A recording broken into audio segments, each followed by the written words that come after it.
Oh my gosh, my colon is so excited. Got tingles in my colon. What was the best thing you ate this week? I think Tingles. it's more about how I ate this week. Honestly, I am typically a super cuber in the morning with decaf coffee, and then I'll usually do like a half decaf coffee or like a matcha. I'll kind of introduce caffeine after that. I give my cortisol a little time to not get stimulated in the morning. And then I'll usually have some food kind of between the noon and 2 land. Like I'll actually start Mhm. digesting.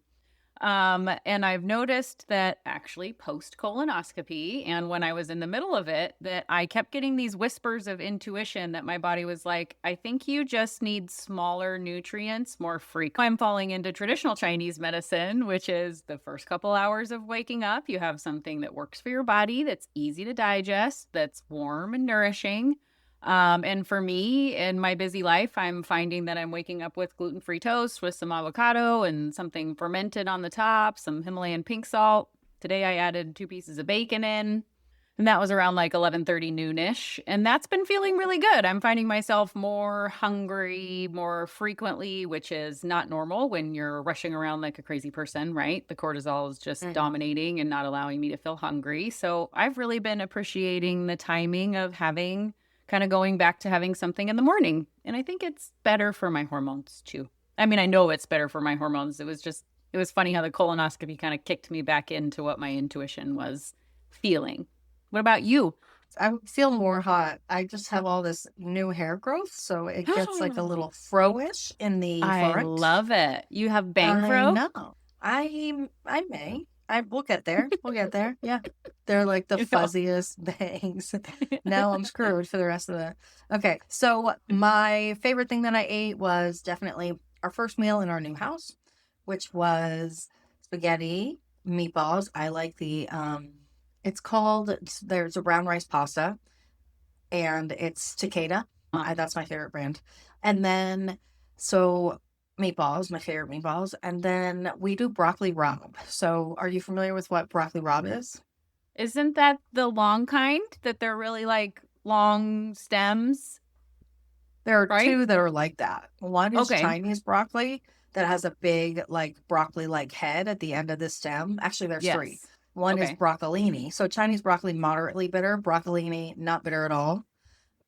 Number three is going to be broccoli rabe, which has a lot of leaves, ton of leaves. Looks like almost like a bunch of kale Oh, with a yeah, little tiny okay. broccoli in it. Yeah. So, because it's so bitter, you want to cook it very briefly in salt water, and then Nice. take it out, throw it in some ice water, and then, or not, and then throw it into a pan with some garlic and olive oil and stuff. And you're not Very chopping it, good. you're just keeping it like the tree bush it is, the little broccoli bush So that it I is? do chop it into like one Uh-huh. inch pieces, Uh-huh. but you can Yeah. eat the entire stem because if you don't do that, I feel like the head is all like, "Bleh," and then the stem is Yeah. still too firm. Yep. So getting it to cook evenly is ideal. Yeah. I love that. That's Oh, great. it's It's so so good to get the good. greens in there. And the bitter. I Yes. love the bitter. I did that with Yes. some dandelion I happened to find in the yard. Mm. I let it grow. Ooh. Usually I pick them when they're in the actual yard because I don't know what they did to my soil prior to me being here, but I know that the soil that I put down, there happened to be a beautiful dandelion growing in there, and I was like, I'm going to let that go until it's time to pick. And it Mm. just had these big, beautiful roots that I've cooked into a tea and been chopping it up and adding it to whatever I can. It's a little tough, Mm. like I don't love tough It, greens. I feel a little bit like a ruminator with 4 legs, but whatever. It's good for my liver. And if I saute it with some other greens, it's really nice. yeah. Sometimes with the tough ones, I cut them up very small.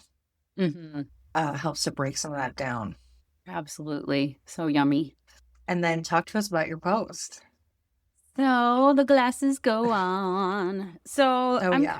fascinated with, I love the gut microbiome, as I think most people Same. do. And I like it because uh it's so vast, right? And there's just Hmm. so many things about it that we don't know. And it really makes, in my opinion, a good provider take the necessary steps to really think through what works for that person and how their organism is going to work, and keeping in mind that the gut is always part of the picture.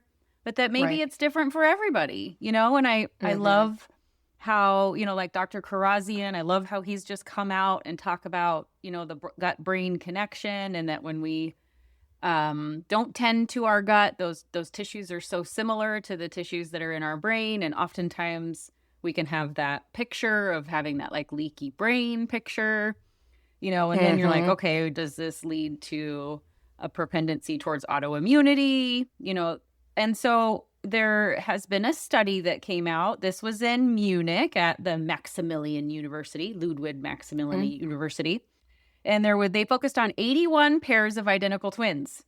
One Mm-hmm. sibling had MS and the other did not.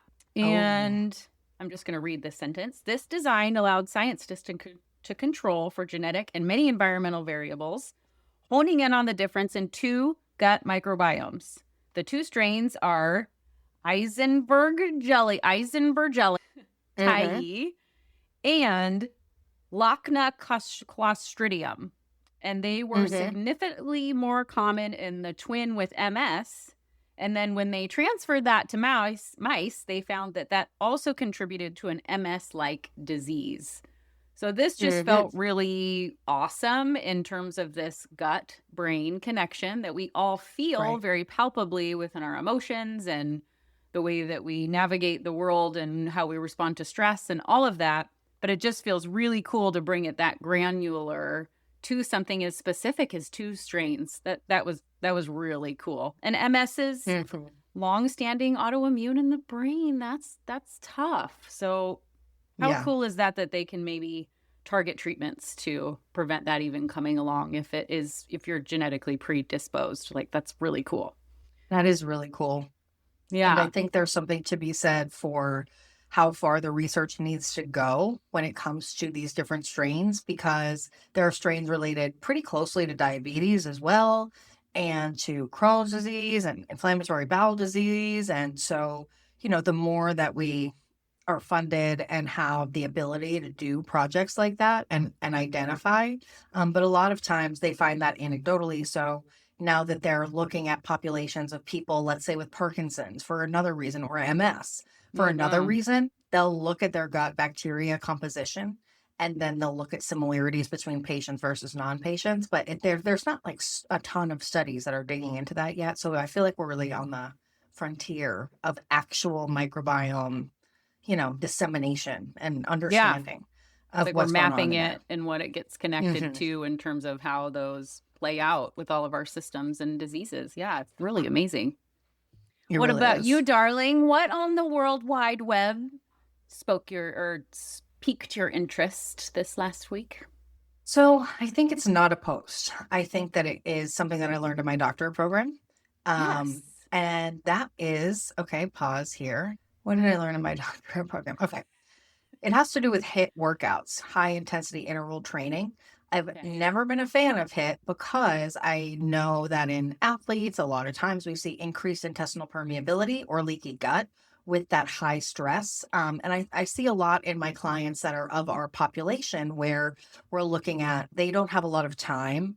And so they're doing it for a reason that maybe isn't for health, right? They're doing it for a reason of not liking their body or wanting to make their body into something else. Or Or there's like getting a the stress most they element. can out of 20 minutes. Sure, Just if sure. I But do it there's high no and other kind of strong. workout. Yeah. Yes. Yes.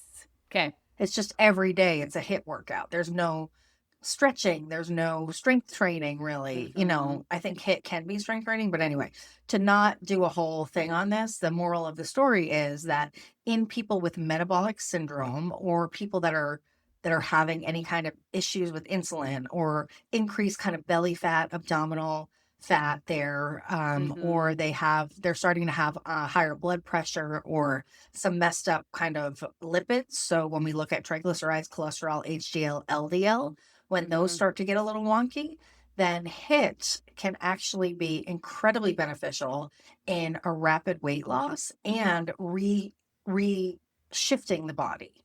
But Mm-hmm. in the studies that I saw, most of them are hit just 2 times a week. So keeping in Yeah. mind, it doesn't have to be every day. And if we Mm-hmm. put our nervous system too far to the other side, then we're not going Mm-hmm. to get those benefits. So really moderation, but using it So I have been, because I have been moving and I was, away and have not really been on the workout train. We now live at the bottom of kind of a hill. So I'm excited because I can run up and down the hill, and that's a Yeah. hit workout. Totally. So, okay. So let me just summarize this because you said a lot of big words. So for people who are Okay. for people who are like metabolically sensitive, meaning Okay. they have a difficult time bringing in nutrients without turning it into sugar or staying in like a sugar burning type of metabolism. Their body has Yeah, you see mechanisms your that don't A1C allow creep up. them. Yep, they don't allow that process to happen efficiently. Sugar kind of gets stuck. Energy doesn't get burned the way it's supposed to. You see this in diabetes, you see this in autoimmunity, you see this where people have Mhm. digestive troubles, you see it in hormone shifts in perimenopause quite a bit. And then you're Mhm. kind of contrasting that in the hit bubble to people with high triglycerides, where we do want to get that high amount of movement in the body. We want to move a ton of that blood around. We want to get those lipids to burn down. We want to basically get that person in like a fat burning zone. Like they've Mhm. increased their heart rate, they are getting their muscles involved, and so the propensity for them to have a benefit from that type of movement is going to be a lot higher than opposed to that person who's spending a lot of time in that cortisol zone already as like a Right. metabolic person who is having trouble there. You're spending too much time in that one type of system. So creating that balance. And I hear you too, because I do a power yoga plus hit class, and this is going to sound weird, but I do it twice a month. And it's Mhm. usually when I'm ovulating, and it's usually like maybe a little bit later, like after I've bled and it's kind of coming up, and then maybe a week later with that when my hormones are at their peak. Otherwise, Mhm. I feel like I'm dragging and it's too much. Mm. I Right. just teeter over into that survival, more cortisol driven type of metabolism. What were you learning? Was it more about like the exercise part or the lipid part? How were they framing This this? summer is cardiometabolic. So we are Oh, looking okay. at metabolism as it relates to metabolism of the fats like triglycerides and cholesterol. Sure. How your insulin, that key that opens the door to let Mm, sugar into the cells, how your insulin responds, how quickly and how well and how efficiently. mm. People that have fatty liver, Yep. whether it's from alcohol, whether it's from poor food choices or hereditary or from not moving very much. Right. And looking at, because there are so many diets out there, there are a million. It's So ridiculous. when we look at the combinations, this instructor is about looking at the combinations of all of those diets and where do we see the most effective and the best Mhm. intervention for these conditions. And it's definitely to have a balance of all the workouts, but whereas I never used to recommend HIIT, now I will absolutely recommend it once or twice per week Yeah. Yeah, with for everyone. recovery time and being honest with Hmm. yourself, like you may like as a perimenopausal person, but also high stress. Like if I had a lot less stress in my life and a lot less outgoing energy, I may feel like I could add one in like to one more time a week. So I do it like 4 days a week. But I feel pretty tired afterwards, A and it's month, 4 days a unusual. month. Yes, exactly. Yep, exactly. But that right now feels like it would take me too long to recover, and I would be tireder on my walks. My sleep Mm. would be a little interrupted. I may find that I digest a little bit differently. Just it might be that I'm more I don't know. It's different for everybody. I guess I was just trying to give a palpable way in Yes. which you would gauge how much that's too much for you. And I think it does have a lot to do with physically how you feel in terms of your Yes. fatigue and your like joint and muscle pain. If it's too much and you're like Absolutely. getting out of bed and you're like, oh my gosh, I mean, that might be okay for the first couple of them. And that's reasonable. Like it's brand new. Of course, your body's going to be like, what are you doing to me? Right. Um, but hydration and protein and rest, if you're in the Hmm. bubble of doing that and you're letting yourself recover each time, yes, your cardiovascular benefits of that are phenomenal. It's really cool. And I bet your metabolism versus the population that I'm talking about is different. Yeah. So you probably would respond differently because I think you probably always burn a little faster. Mhm. So it may not be appropriate for you. Listen to your body because Yes. I can sit here and tell you about the research, but the research doesn't apply to you. And that's why we're here. Yes, exactly. And spread there's a that lot more message. people that are just trying so hard to get their body moving and wondering what's going to work for them. So that's a great tip that if you are on the borderline of, if you're like, oh, you're borderline diabetic and your cholesterol's a little off, then it's like, okay, Right. you need to teach your body how to burn off the energy that or the food energy that you are putting in a way that is a lot more appropriate. Like that's palpable. And you'll have body composition benefits from it, even 2 days a week. In some cases, 1 day per week. And it's Yeah. like 10 minutes. I'm not saying, and if you can't run, then you could row. If you can't row, then you could elliptical. There are like a lot of different ways, modifiable, shapeable, palpable. Oh my gosh, my HIIT classes, she's got me in a squat, walking to the side, then we're doing some jumping jacks, and we're like, oh my gosh, it's heart rate up, up, up, up, up, Yeah. up, up. Hey. All right, let's talk about peeing out your butt. Oh my gosh, colonoscopy. My favorite. Okay, so the bubble that we're going to talk about today, I think this is kind of cool because I had my first one at 48 years old preventatively. Molly, on the other hand, has had how many, Molly? Well, once a year since age 16. So we're looking at coming up on 30.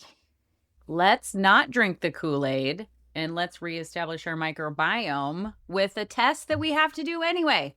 I mean, really. Why not? Now, what is a colonoscopy? Colonoscopy is a camera where they are putting that camera into your anus and looking up your 3 parts of your colon and making sure that there are no polyps, that there's no areas of scarring, that there's no evidence of any kind of inflammatory disease, and that there's no like inflamed diverticula or pockets. There are lots of things that they can determine from a colonoscopy. If they find polyps, which are the little growths on your intestines that can bloom and blossom and continue to grow and lead to colon cancer, they can remove them right there. So colonoscopies get a bad rap because you have to be empty of stool and you're constantly making stool 24 hours a day. So the only way to do that is to not eat anything and to clean out that colon with laxatives. Now, a few fun facts about colonoscopies. How many 15 are done in a year? Yes, say that again. How many colonoscopies are done on humans in 1 year?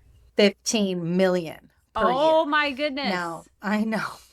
Now, let's compare that to another one of other, common cancer screening that we have done. So, which is what? Like breast cancer. Mammogram. I'm sorry. Yes, breast cancer. What is the screening? Yeah, It's a screening. mammogram. And how many of those are done every year? Well, 40 million mammograms are done per year, according to nationalbreastcancer.org. Now, what that means stark difference. is, right, and breast cancer is only women. Yeah. So, like, men don't traditionally get screening mammograms. So, it's not only women, but women are the ones that get screened. So, it should really be 80 million colonoscopies because the age range is similar. Yep. Right? We are here to make it so that you are not scared. Yes. Let's normalize a colonoscopy and make it healthy. So colonoscopies being such a fantastic way to detect cancer, what percentage of early detection is actually done with these 14 million colonoscopies every year? Well, that's a great question. And the way that they do it is if they see that polyp, even if it's not precancerous, they take it off. So it never has the opportunity to become cancer. And it's the only cancer that grows from the outside in. But since the colon is inside our body, we can't see it unless we're in there. You get that precancerous or benign growth removed before it can cause any problem, leading to 69% reduced risk of colon cancer between someone who got a colonoscopy and someone who did not get a colonoscopy. And that's crazy. How many of them avoided death? What percentage of those people that got colonoscopies avoided dying? This one is a big number to me. 88% lower risk of death. You will not die if you don't get scared of this colonoscopy. 88% of colon cancer. Yeah. Yes, of course. It's a huge number. You'll still die. I promise you that. If they're going to get up there and look with a colonoscopy. Not from the colonoscopy either. Yes. Yes. That's right. Now, here's the thing. Cologuard, it is a screening test where you just send out your stool sample and they assess, is there shedding of precancerous cells. Mm-hmm. But the thing about a polyp is it can be there for years and years before it turns into something precancerous. And it's only like 85% effective. There are false positives and there are false negatives. It's new technology. They have not perfected it yet. And so I think everyone should have at least one colonoscopy. Yes. They may not find anything. They may say come back in 10 years. So, in having colonoscopies, you and I have had very different experiences. I, at 48 years old, just was recommended, 3 years ago. So I know how you all feel if you also feel a little bit scared of them, because I just literally didn't have the time and was like, okay, now I have the time to do this. I'm going to do this. At 48, scheduled my first one. However, your story, Molly, is very different with colonoscopies. I'd love to hear a little bit about it. It is, but I appreciate, first of all, you mentioning that you were recommended at age 45 and that I definitely would not be wanting to do this. Right. And I think it's important to know that, yes, originally the recommendation was age 50, but now it's going down to 45. And with incidences of colon cancer rising in the younger population, the under 40, really the earlier that you can start, especially if you have GI symptoms, advocate for yourself and go for it. Now, I understand why you were concerned, and I'm so proud of you for going. Thank you.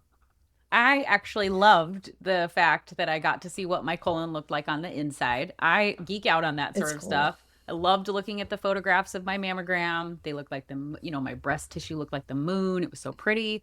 And, my colon was really healthy. I am very mindful about keeping my gut health as tip-top as I can in the bubble of stress and kids and single mom and entrepreneurship and all of it. And I was really happy to get the positive feedback.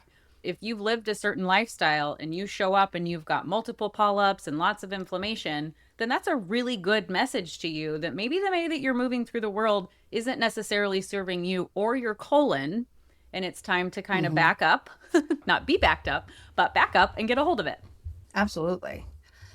So my experience was that I had really weird symptoms. I would be really sick for, the first 2 hours of the day, and then I would be fine. And it was very confusing. So it kind of seemed like, oh, are you making this up? You're 14, 15, 16. What's going on? And they did a lot of tests, and it was a long time ago. So they didn't know as much as they do now. But right around the age of 15, I had my first colonoscopy. And then ever since then, probably every 3 years I've had one. Yeah. So we're coming up on 20. Ooh, and that's so scary as such a young person. I feel like the unknown for me as a 48-year-old was a little bit scary, but I still think at that age, that's hard. Well, and you've had children, like plenty of people have seen your butthole already.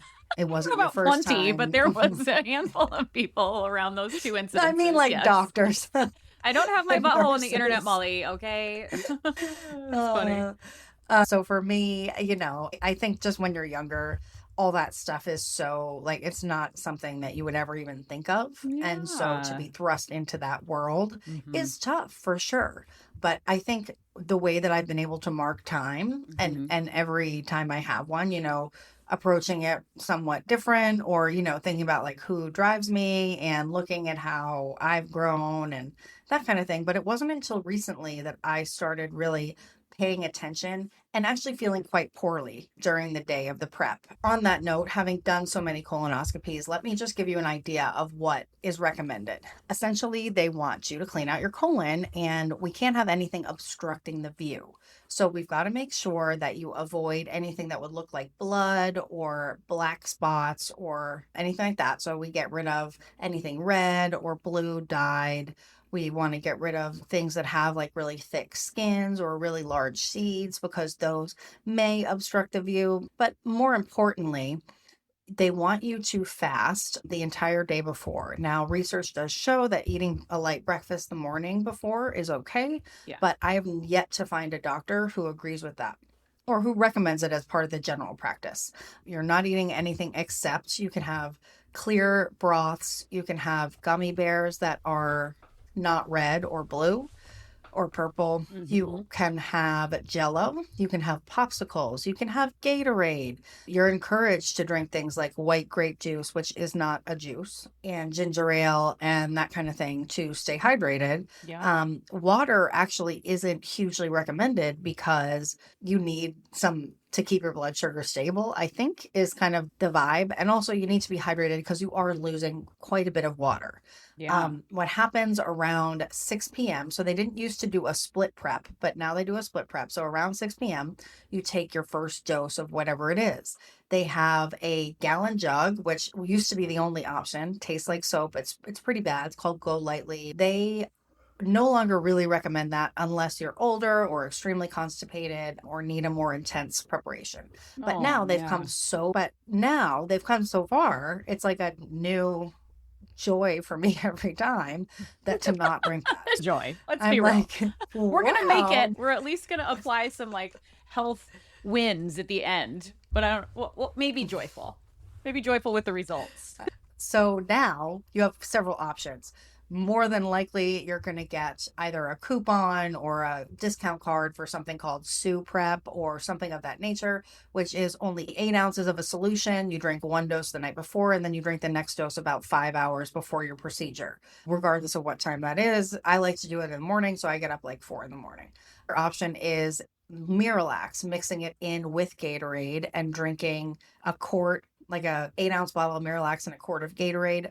Yeah. AM. Then we've got magnesium citrate. Don't see that recommended a lot, but it is a possibility. And then we have, which is a new laxative protocol that is, you are going to tell us more about that. So those are your options. You have bowel movements, but they're not like diarrhea, like infectious diarrhea. Right. So it's not like crampy and painful and that kind of thing, but it is very difficult to make to the bathroom. And so that's why everyone hates it, right? Because you can't eat all day and you're pooping your brains out for like 3-hour periods twice. No. And so for some people, not as much as they honestly normally poop. Yeah. And when you're not eating, you're not making as much stool. So just Mhm. think about that. But also for me, as I progress, the recommendations have made me feel worse and worse. And so the kind of situation that we're in is that last time I did it, which was 2 years ago, I have one this year, I think, I felt really nauseous because I ate a bunch of gummy bears and I ate Jello and I ate, some kind of popsicle. And I was like, this is disgusting. And I drank all the Miralax. We're drinking the Miralax again. No. I didn't like the prep. So I started looking at more functional ways to do this because I was kind of getting more into this and that kind of thing and realizing that I can challenge some of these norms. So when we decided to do this episode, Lara, because you had the best experience and I need you to tell us all about how to not drink the Kool-Aid. Yeah, well, I did the Sue tab, 6 p.m. the night before. You take 12 pills. Within 20 minutes to an hour, you're like, oh, I have to go to the bathroom. No pain, no burning, no cramping, nothing's uncomfortable. You just sit down and whoop, it comes out pretty quick, a little bit like a waterfall. And then maybe a minute later, you'd go again. Then it spreads out over time. Then it's like maybe 4 minutes. Then it's 10 minutes. Then, after about a 2-hour period, you're done. So you just are like, well, so okay, for 2 hours, I'm just going to be really close to the restroom. And I have intermittent fasted for years and have done longer fasts here and there. And I thought, if I'm going to go ahead and clean out my colon and I'm not going to have to eat, this is a really good opportunity for me to reset my metabolism, reset my hormones, get into a little bit of autophagy, like really get some cellular structure repair going and replenish my microbiome. And I got to tell you, this isn't an opportunity that you're going to have a window that you're off of work. Your kids know not to bother you. Your partner's going to support you. And you have this window to be able to do this. So I think it's pretty fabulous. What about it like that? Well, yeah. I mean, I did after mine, I came home and my son was having a baseball game and I did walk a block and a half up and watch it. But I also knew I was going to be okay because there was nothing in my body. I was like, I'm not going to be pooping. There's nothing in me. And, I just had some water at that point in time, but I hadn't introduced anything yet.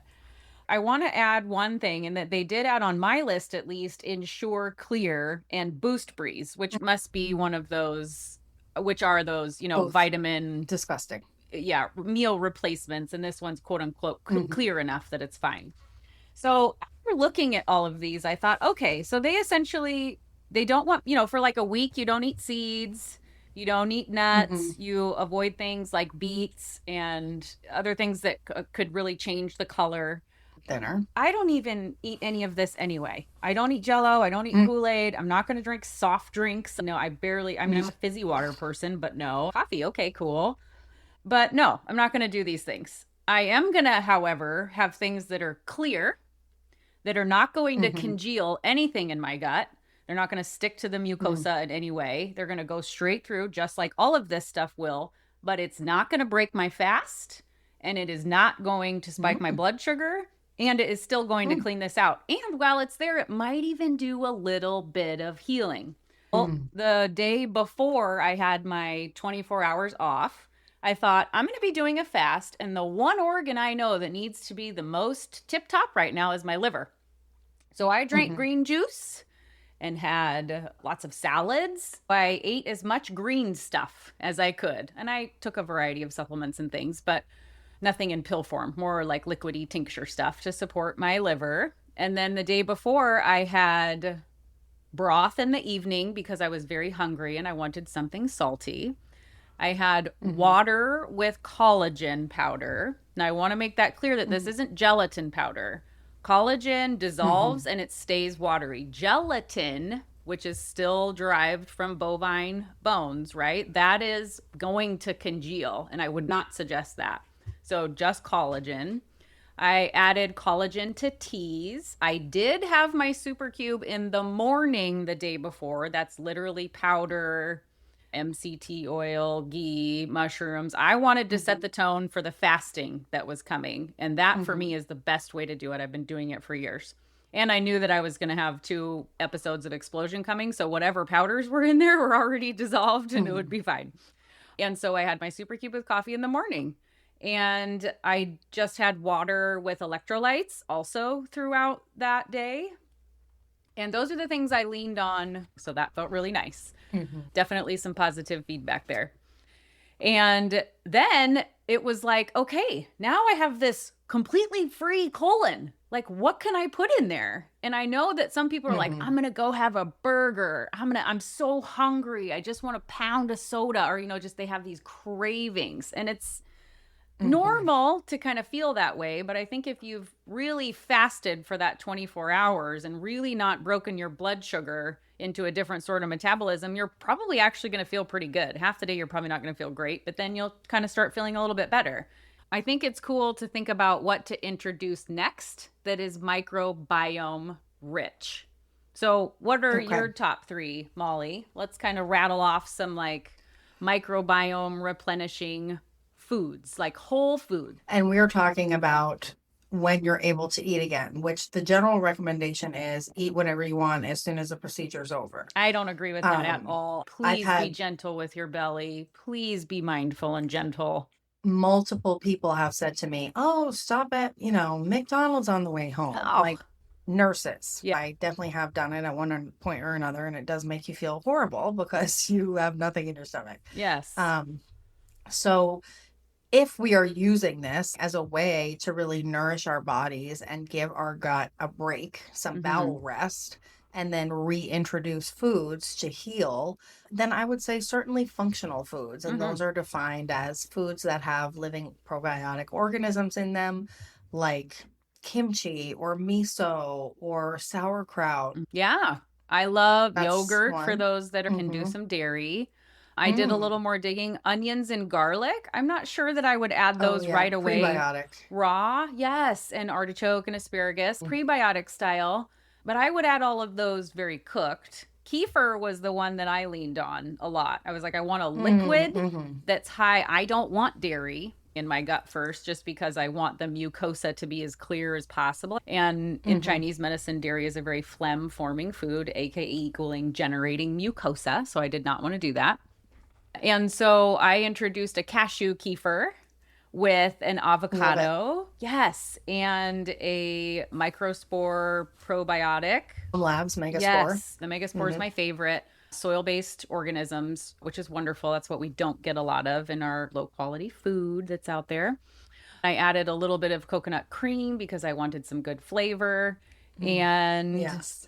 I added some The little soup. vanilla powder. No, just a smoothie. I just smoothied it up. Ooh. It was Ooh. so good. I would probably recommend putting a banana in there because they also have some prebiotic, and bananas are just good. Like that would just taste really nice. It would change your blood sugar a little bit though. Like I was still planning on staying in keeping my blood sugar in fat burning mode. So I didn't throw in a banana right away. So then I thought, well, let's give the listeners something that they could think about that what would be good to start with. So, of course, I think broth is great. If you're feeling like you want to chew, maybe you have broth with noodles that work for you. Maybe they're gluten-free, maybe they're regular.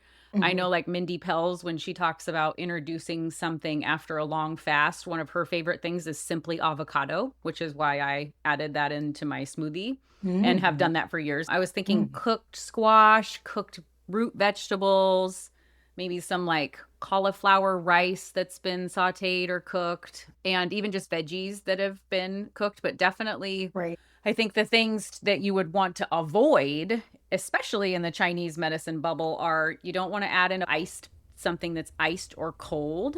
Okay. Your stomach and your spleen and your large intestine and small intestine have been through something in the last 48 hours or so, and being very gentle with them. Gosh. And your system, like your system is in a state of depletion. Hopefully with the fasting, you're doing a lot of repair, but you're not doing that in a repair in an abundant way. You're breaking down calories you already have to make that process happen, which is great, but you are kind of in a bubble of deficiency. So in terms of adding something in, you don't want to throw a bunch of cold into you and expect your body to have this metabolism to rev up all of that cold and make it warm. Like, why would you do that? Your body's in a really good path of resetting cellular structure and cleaning out the liver and making sure the blood is getting turned over. Everything is getting a really good reset. So don't bother throwing in cold and distracting the body from that. We don't want to be, holding up if we have a piece of raw broccoli compared to a piece of slightly steamed and cooked broccoli, the energetic output is very different for those. So you want to stay in a low digestive energetic output.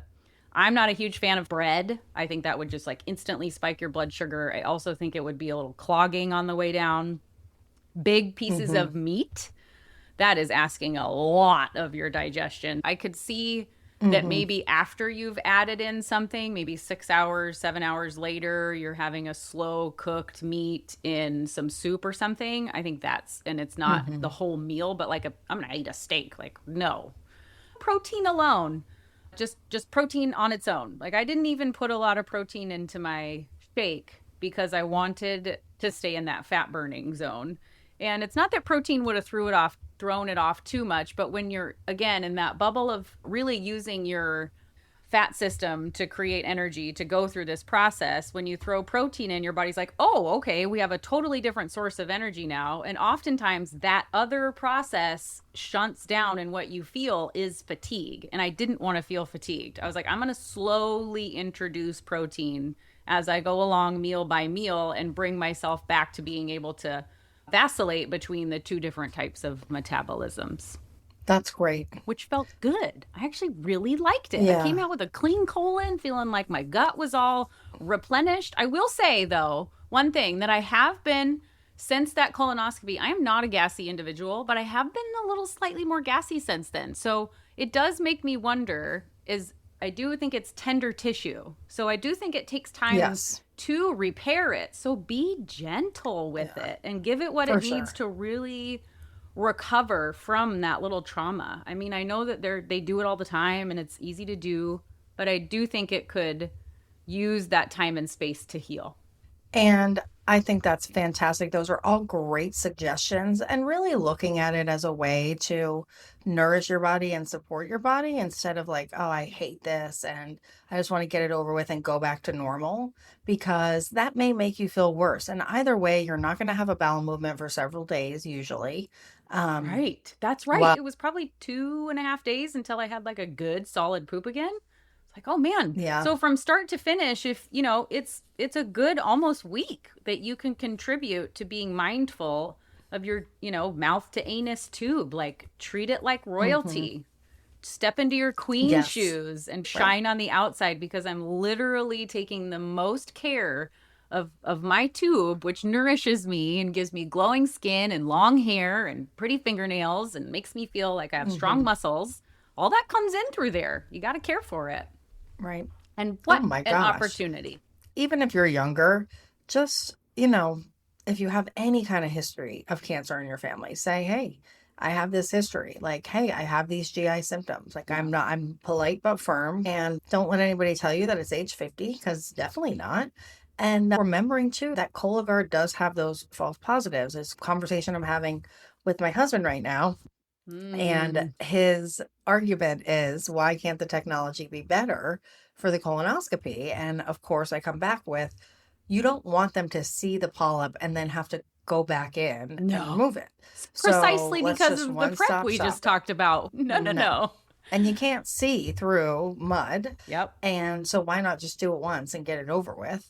You know, really what you have taught me is that there are other ways. And, you know, I think they kind of scare you into thinking that your colon won't be clean. I have found that the more sugar that I consume, the more nauseous I get. And I was surprised because I never used to get nauseous. And so I think really paying attention, especially as you do get older, seeing my body change and how I've eaten, but also how it can kind of tolerate that kind of diet for 24 hours, and thinking, you know, okay, so I don't love like bone broth personally, but I could do like a bone broth popsicle with maybe some kind of like fruit juice, right? Yeah, you could. Strained, whatever it is, orange juice or whatever it is. Or I could make my own. Now, why wouldn't you recommend gelatin? Because they can eat Jell-O. Well, if you think about things that are mucilaginous, right? Like, they're looking for things that aren't gooey, that aren't colorful, and aren't going to stick. So things like chia seeds, they plump up. Not only are they black and they're going to show up and confuse them in terms of, is this a polyp? Is this whatever? So if you do have a polyp, or you do have kind of like a bumpy road on the mucosa of your digestive tract, if you go and dump in a bunch of really mucilaginous things, they're meant to stick to those tissues, heal them, and move along. So I think those are wonderful for afterwards. Actually, I would put gelatin on the list of foods that you could bring in afterwards. Like, maybe you would make yourself a pretend Jell-O, use gelatin and some collagen, and make yourself a little actual like dessert sort of thing that you would snack on afterwards. Like, that would be puree, perfectly coconut fine. Water, yeah. Or like add some psyllium husk into the smoothies, maybe some slippery elm, those other mucilaginous medicinals that are really good for that. But I think I would feel like I'm stepping on a gastroenterologist's toes, because they really lean on the clear, non-colorful, and not grabby, sticky, mucosa-y generating type foods. So I think the list that we've recommended is pretty safe, but yeah, that's why I would say no gelatin. It's just surprising because Jell-O is on that list. I know, which I think is kind of weird, but also it's Jell-O. I mean, it's Jell-O. How much gelatin is really in the Jell-O? Right. It's enough to make it firm, probably, but not to be like healing. Yeah. Yeah. Right. Things that I just wanted to bring up were that a lot of my clients come to me and say, well, what if nothing shows up? Well, good. Great. Right? Like, you were like, now you don't have to do it as frequently, but you know, to know and to be empowered. I think so much fear out there. There's so much propaganda and things surrounding everything that could go wrong and every possible disease that we could have. Well, then let's take some initiative and prevent those diseases where we can.